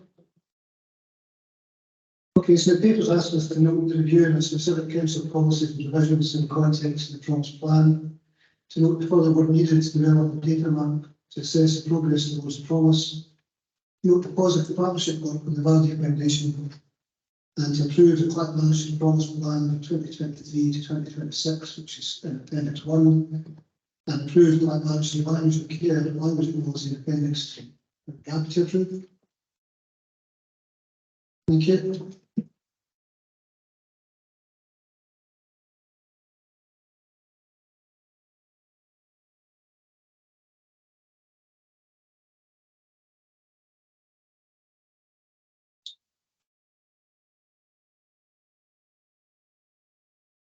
Item 12 on the agenda, which is violence against women and girls strategy. Understanding Order 6.2, the budget to pass in March. Significant work has been undertaken on a partnership with Violence Against Women strategy, which has identified key actions required to progress the strategy. Provision of dedicated partnership posts have been identified, though there is insufficient budget provision for the post. The officer will take us through the proposal to facilitate this, given it helps address one of the key priorities within the VoIP. I'm satisfied with circumstances have changed in the way that merits inclusion of the paper in today's agenda, and that will be recorded in the minutes of today's meeting. Could you take us through the papers? Thank you, convener. Only two to go.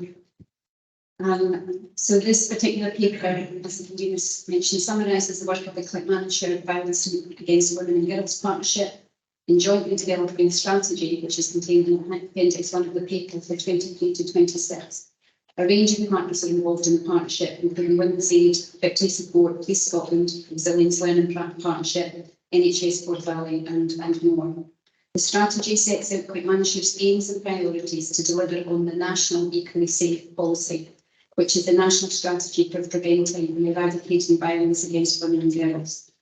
Given the high levels that we have in Clackmannanshire and the high level of calls to Police Scotland about domestic abuse incidents, this is a priority area both for the VoIP and for Clackmannanshire wider. Although there is some evidence that the picture isn't true that. The strategy sets out the agreed priorities of 3.5 and the high level outcomes. These will be further refined and developed along with performance indicators. The paper also summarises progress so far, including a continued involvement in the annual 16 days of action to raise awareness, and the pilot schemes led by our justice team for all court-mandated programmes, the support through Strive for women perpetrators, and a new men's self-referral helpline, all contained within the paper. Council was asked to approve the strategy, the plans for a more detailed delivery plan, and also to approve the allocation of 115,000 to fund the priority actions and the violence against women officer for 2 years. Thank you. Thanks. Do we have any questions on the paper? Councillor Coyne? Sorry, page 366 and 3.3, you talk about the high number of calls for Police Scotland. Now, I worked at 20 a day, which is pretty upsetting. How many of those calls result in there being an actual case established of violence?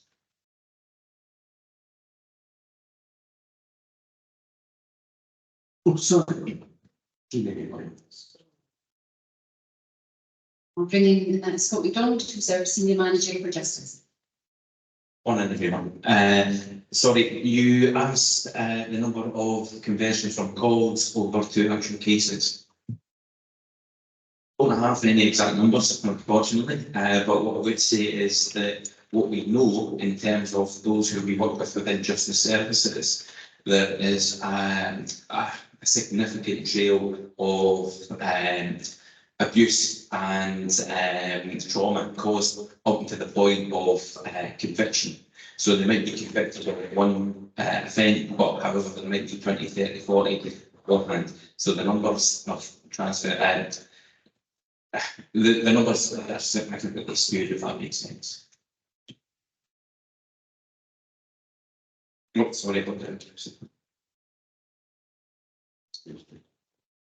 So basically, what you're saying, if I understand it correctly, is that although not all of them may eventually end up in a court, there's something that has to be done virtually for all these calls. Is that okay? Yeah, sorry. The real drive here is prevention. I'm standing here as justice, so I really want to do myself a job here. The preventative work that we're trying to do is a gap that's missing just now. Within justice, we work with the top percentile of the highest percentile of serious offences. So it's maybe 5% of the domestic abuse incidents that are reported. So what do we do with the 95% that are breaching the statutory involvement? And what Clackmannanshire are now doing is we are moving away from the statutory responsibilities and targeting our resources and our skill set to do the preventative work. So we're developing different kinds of models and approaches, which has been recognised by the Scottish Government and other local authorities, and they're looking to see that how do we break the statutory constraints and do that earlier intervention. And that's about partnership working with our colleagues in the police and other agencies, how that can be funded, which allows the justice scheme to move out and do that earlier preventative work rather than those that are subject to orders. I get that entirely, and it's great to hear that. But what I'm concerned about is the actual density, if you like, of the problem in Clackmannanshire as opposed to elsewhere. I mean, that's 4 fives per 10,000 population in Scotland. And what you're saying is only 5% of the problem actually phones in. Oh. No, sorry, only 5% of what we deal with in justice are those who are convicted in terms of the highest percentile of domestic violence. What we know is that domestic violence happens and not everyone who commits the offence of domestic violence comes to the attention of police or anybody else. And what we're trying to do through earlier intervention, through Strive, through self-referrals, is to provide that support without the seriousness being so high that it comes to the attention of the courts.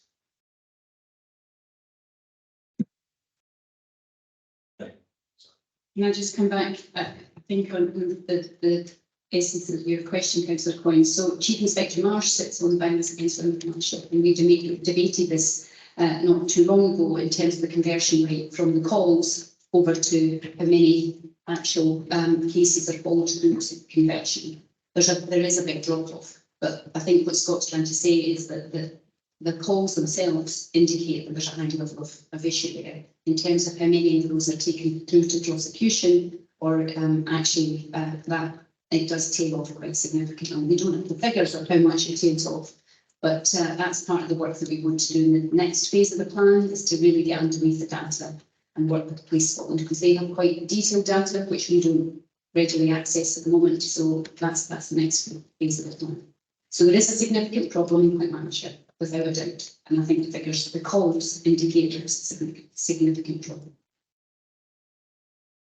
That's precisely what I was trying to get to, because when I read that for the first time, I thought, good Lord, is Clackmannanshire, the wee county, that bad in terms of Scotland? You know, you think of the inner city areas of, Paisley and Glasgow and Edinburgh and even Aberdeen and the rest. I would not have expected that in this country. Why is that happening? What is different here that's causing us to be so high on the league table? Complex picture. I think it's the picture that we're trying to tackle across the whole of the People Directorate. It's poverty, it's unemployment, it's homelessness, it's all of those factors that all contribute to the picture of that high concentration that we have in the area. I think and then also, so that's why this plan is so important, because we're tackling both at education level, right in, at the earliest point that we can in schools, all the way through, as Scott says, in terms of all the early intervention, but also the work where we're actually working with perpetrators and women support organisations to try and tackle it. So yes, there is an issue, I think, that we have to recognise and acknowledge, but the work that we're trying to set out here today is how we're working on that. Thank you, Councillor Lee. Followed by Councillor Bennett.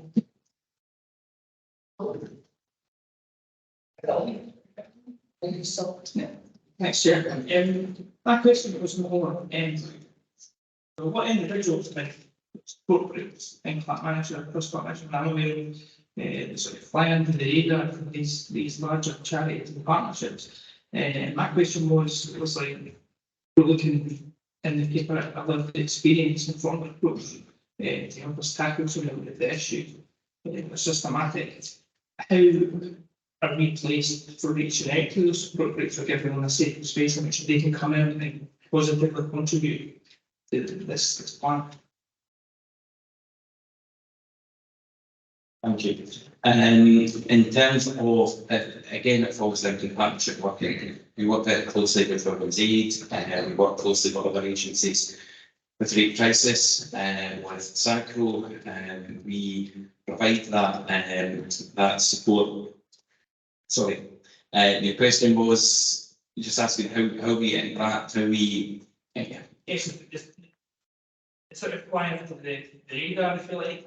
I mean, these support groups and individuals in the way you've knowledge and experience, and unfortunately lived experience of awareness that they can feedback. And I'm just wondering how that connects, because they don't necessarily interact with the larger charities that such a partnership. So it's really a sort of scheme.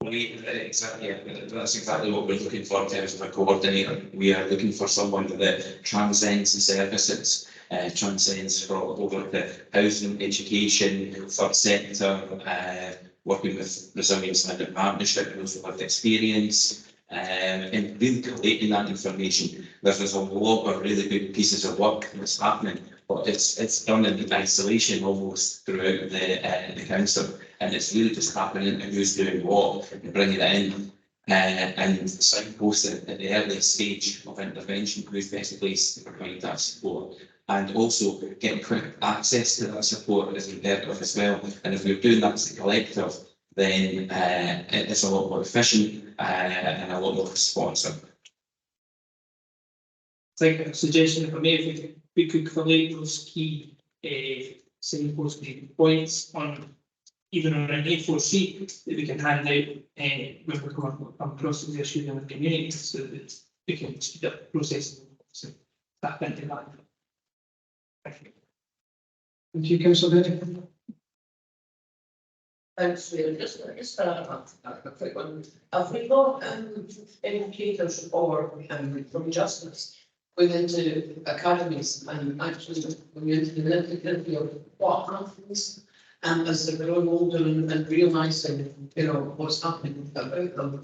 How what's that be actually putting that message across? Thank you.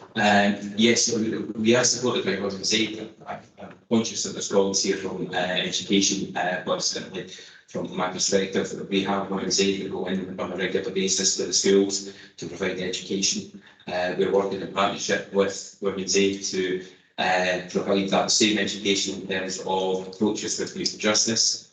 And we're also using things like new assessment tools that is shared language. So everyone knows and it comes at the same angle. The council have also adopted the approach of safety together. Again, recognising the perpetrator behind a lot of the behaviours and so on. In terms of further education, It's okay. We'll just add to that. I think, Councillor Benny, so yes, there is a opioid crisis and effectively support and those agencies, one is able to schools, but we're just doing a pilot starting in primary, so not just the academics, but we're actually working with them. Thanks. Okay, thank you. Any other questions? Thanks again. So, this question, That's convener. As a member of the Clackmannanshire Violence Against Women and Girls Partnership, I'm pleased to propose the Clackmannanshire Violence Against Women and Girls Strategy for approval by the Council, and tomorrow this paper will also go to the Alliance for approval. I think it's safe to say when we're working on a partnership basis, it sometimes takes one person to kind of pick up the baton and drive the agenda forward. And genuinely, I would like to thank Scott MacDonald for all the work that he's been doing in this agenda on behalf of the council. It's sometimes not easy to kind of pick that up, particularly in light of all the other work that he's got to do as well. So my thanks goes to Scott for really driving this agenda forward for us. The paper lays out that levels of domestic abuse remain worryingly high in Clackmannanshire. The figures have shown us that we've got the fourth highest levels of calls to the police about domestic abuse in Scotland, and this is not a statistic to be proud of, and we must work with our partners to reduce this and prevent domestic abuse from taking place at all. Currently, Clackmannanshire Council receives £13,000 to fund a year to fund a violence against women and girls post, and this is nowhere near enough. But as a result of the current funding formulas that we find ourselves at the end of, it's an issue that I have and will continue to raise with both COSLA and the Scottish Government. As a result of this paper is proposing to allocate 115,000 from the discretionary earmarked reserve to fund a full-time officer to ensure this strategy is taken forward and implemented fully. The strategy highlights much of the multi-agency work that is underway and how we propose to build on this. The crossover with other papers on this agenda is clear for me, with gender inequalities and poverty being root causes of violence against women and girls. And I think it's been alluded to earlier, we really need to get better at joining up this work.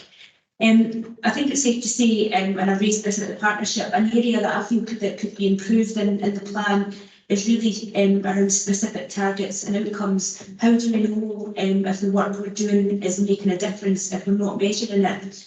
And I think the part of the problem there was the lack of resources. So hopefully when this paper is approved and the new officer is in place to take this forward, we can see specific targets being brought forward to further council and added into the paper. But again, I just hope that everyone gets behind it and gives it support today. Thank you for that. Councillor Hamilton, second. Thank you. I'm pleased to support this paper and approve the repurposing of 150,000. This is an important role to support the work of Violence Against Women Group and to liaise with all relevant parties and groups. The work of the Justice Team is again transformative, working in partnership to create preventative early intervention models to tackle violence against women with the aim to reduce figures is to be commended. I would like to second. Okay. The paper's now open for more debate. Councillor Thanks, Chair. Yeah, I really welcome this paper. As a man, reading through the content and all the discussions in the community, it's quite profound. And I think in a paper we need to state that men desist from all forms of violence against women and girls. And we're fourth in a table we don't want to be near the top of.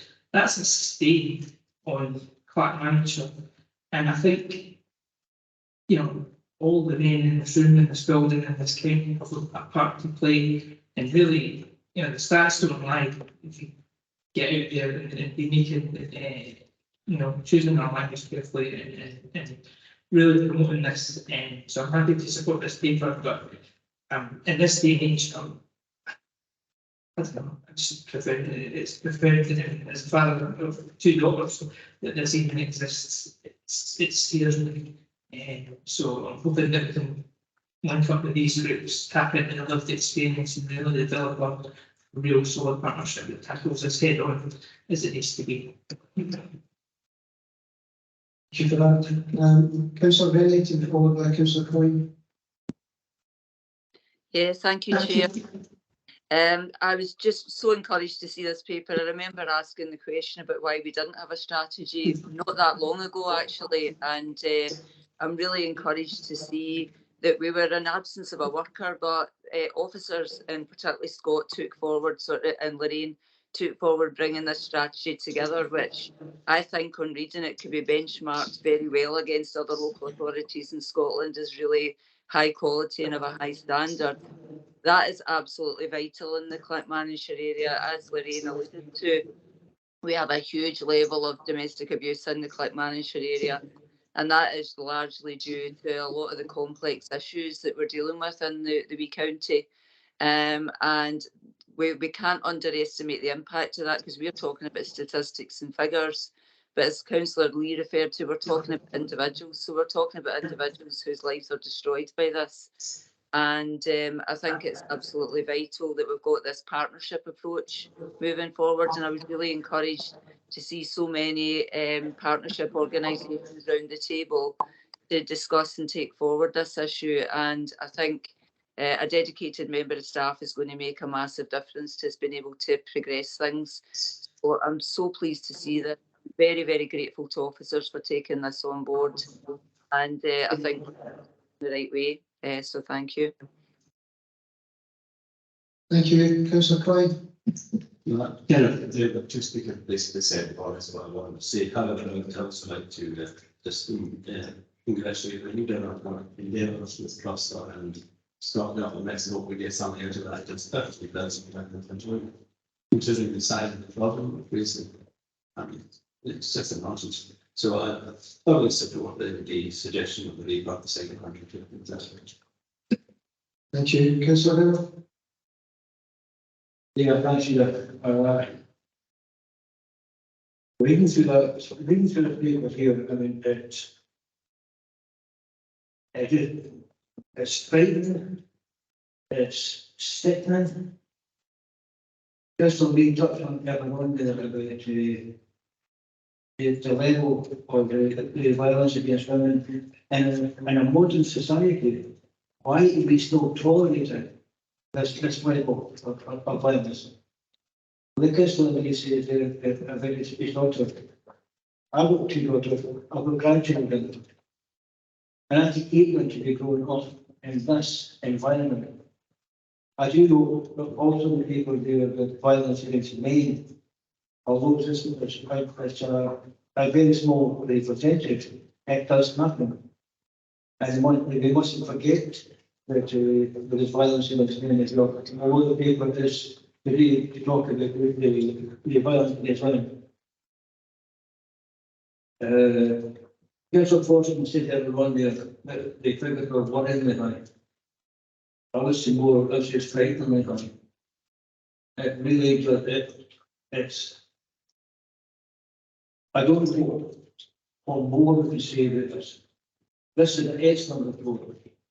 It's a report that will be it's a report that's given the information.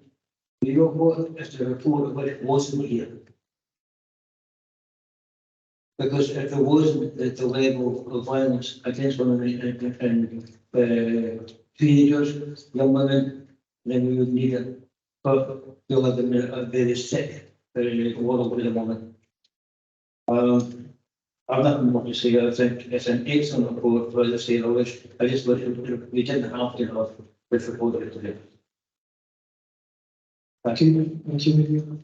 Councillor Saggett. Nice to be there.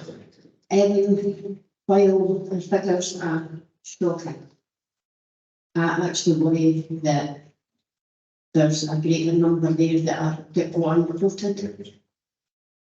A lot of women and girls might feel intimidated to contact authorities. So the early intervention is key to encouraging these women and girls to feel secure and having a place to report this that might prevent further incidents, but also might prevent the perpetrator from further taking out their actions against them. Because I think a number of women and girls would be reluctant to have police turning up at the door, because they then have to live with that perpetrator, or they have to live near that perpetrator, or they have to vacate a home that they've had in order to stay safe. And if there's children involved, then that's not an easy decision to make. So if we can have a process that we can link in, and maybe at some point encourage that perpetrator to also link into that process, then that might prevent further incidents, but also might prevent a lot of heartache and upheaval for women and families. So I'm very pleased to see this, and I hope that we can make some adjustments that will make life easier for people in this county. That's the main issue. Thank you. Councillor Betty. Thanks, just to go on what Councillor Taggart said, this is not utopia. We don't live in a utopian society yet, and I don't think it'll happen in the next 50 years or so. So we have to be realistic. And as you said, there's going to be an awful lot of people out there who are going to, sorry for you saying that, but I've got to go home tonight and actually talk to this guy who's going to beat me up because I said something to somebody outside. So you have to be realistic. And the only thing I would say to get things better is over a much longer term where you've got school children growing up to accept that that's not accepted. And that's the only way we're going to do that. And if we can do that, and with the justice system as well, then it will hopefully come down and get better. It's never going to be going away completely, unfortunately. If we can narrow that down so that it's not so frightening, and for people to go out in the street and be able to speak to other people, then that's what we can do. Thanks. Thank you for that. Anybody else? Councillor Wilson, Dr. Jackson.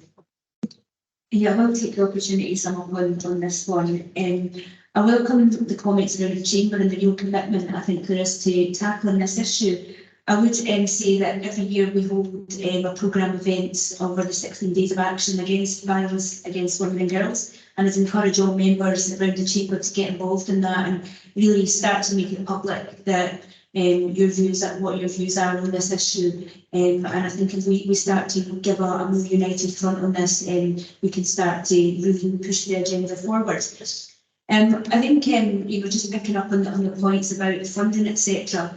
Clackmannanshire, because of our population size, we usually get about 0.9% of any funding that comes from COSLA. And very often, as we discover, and the Chief Executive and I talk about this all the time, it does not meet our context. 0.9% of the funding, which results in £13,000 a year to tackle violence against women and girls here, does not take into consideration our circumstances. We know that poverty has a huge impact on the levels of violence against women and girls. We've got higher levels of poverty here, so it stands to kind of work its way through the system. We have higher levels against women and girls. We know that gender inequality is another driver against violence against women and girls, and again we have higher levels of gender inequality here. And I would hope that everyone can see the kind of real tie-up between all the work that we're doing across Clackmannanshire in our tackling poverty agenda and the family wellbeing partnership, really to try and start to pull all this work together so we're not working in silos, and that we can start to make a real difference to all of these issues. And it's why all the reports on this agenda are so important. They tie up and they're giving us a bigger picture here, and sometimes we need to dig below that. So I welcome the commitment here. And genuinely, sitting on the partnership, there is real commitment from absolutely everybody around that table. I know that Chief Inspector Audrey Marsh is fully committed to this, and she puts a lot of work into the agenda as well. She comes along to the Alliance kind of, time on time, and just really does help to drive these issues forward. Again, we need that strong leadership in our communities and organisations, because it's only by doing that that we will make a difference. Thank you. Thank you for that. So the paper recommends the council that we approve Clackmannanshire Council of Violence Against Women and Youth Strategy for 2023-2026. Approves the plans for development of the delivery plans to support the strategy by August 2024, and approves the purpose of £115,000 from discretionary fund earmarked reserved to fund the Violence Against Women and Youth Partnership Officer for 2 years and support the partnership to raise awareness, build capacity and work together. You have to approve the paper. Thank you.